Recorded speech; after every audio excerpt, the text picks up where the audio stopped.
तासगाव बलगवडी रस्त्यावर गंभीर अपघात। कोल्हापूरहून खरसुंडी देवस्थानाकडे जाताना अपघात, एक जण जखमी। कोल्हापूरहून खरसुंडी देवस्थानाकडे जाणारे निखिल शांताराम सुतार वय वर्ष 30 व त्यांची आई हे दुचाकीवरून जात असताना एका 4 चाकीने जोरदार धडक दिल्याने अपघातात निखिल गंभीर जखमी झाला। जखमी निखिलांना तातडीने वैद्यकीय मदतीची गरज असताना 108 रुग्णवाहिकेसाठी संपर्क साधण्यात आला, मात्र ती वेळेवर पोहोचली नाही। जवळपास 1.5 तास रस्त्यावरच वाट पाहण्यात आली। अखेर मालवाहतूक टेम्पोच्या मदतीने त्यांना तासगाव ग्रामीण रुग्णालयात नेण्यात आले। विशेष म्हणजे हॉस्पिटलच्या बाहेर 108 रुग्णवाहिका उभी होती, कंट्रोल रूमकडून रुग्णवाहिका उपलब्ध नाही असे उत्तर देण्यात आले। तासगाव ग्रामीण रुग्णालयात डॉक्टरांनी निखिल यांची प्रकृती अतिशय गंभीर असल्याचे सांगितले। त्यानंतर पुन्हा एकदा 108 वर संपर्क साधल्यानंतर साधारण 10 मिनिटांनी डॉक्टरांनी निखिल यांना तपासले आणि तत्काळ मिरज रुग्णालयात हलवण्यात आले। या प्रकारामुळे अपघातग्रस्तांना वेळेवर वैद्यकीय मदत मिळत नसल्याची पुन्हा एकदा अधोरेखित झाले आहे।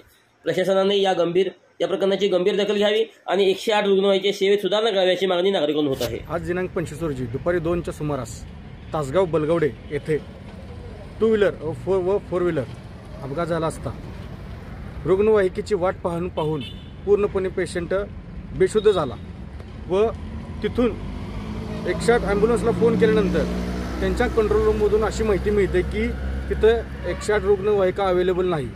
अशा पद्धतीने कित्येक लोक व अशा कित्येक घटना घडत असतील की तिथं तुम्हाला 108 रुग्णवाहिका वेळेवर येत नाही व तिथं पेशंट दगावले जातात। अशीच परिस्थिती आज सुद्धा आहे पेशंटची। त्या पेशंटचे नाव निखिल शांताराम सुतार वय वर्ष 30, तो राहणार कोल्हापूरला आहे। तो कोल्हापूरहून तासगाव खरसुंडीला देवदर्शनासाठी जात असताना अपघात झाला असताना त्याला वेळेवर ॲम्ब्युलन्स मिळाली नसल्यामुळे त्याला वाहतूक टेम्पोमधून तासगाव रुग्णालय येथे त्याला घेऊन आल्यानंतर सुद्धा रुग्णालयाच्या बाहेर 108 ॲम्ब्युलन्स आहे।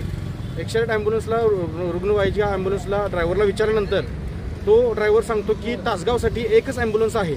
अशा एक ॲम्ब्युलन्स 4 ठिकाणी अपघात झाल्यानंतर एक ॲम्ब्युलन्स कशी सगळं हाताळणी करेल। फक्त एवढंच सांगायचं आहे मला की वेळेवर रुग्णांना 108 ॲम्ब्युलन्स मिळत नाही। याच्या अगोदर किती वेळा झालेलं आहे असं की पेशंट असे पडले असतात आणि वेळेवर 108 ॲम्ब्युलन्स येत नाही व पेशंट दगावला जातो रस्त्यावर।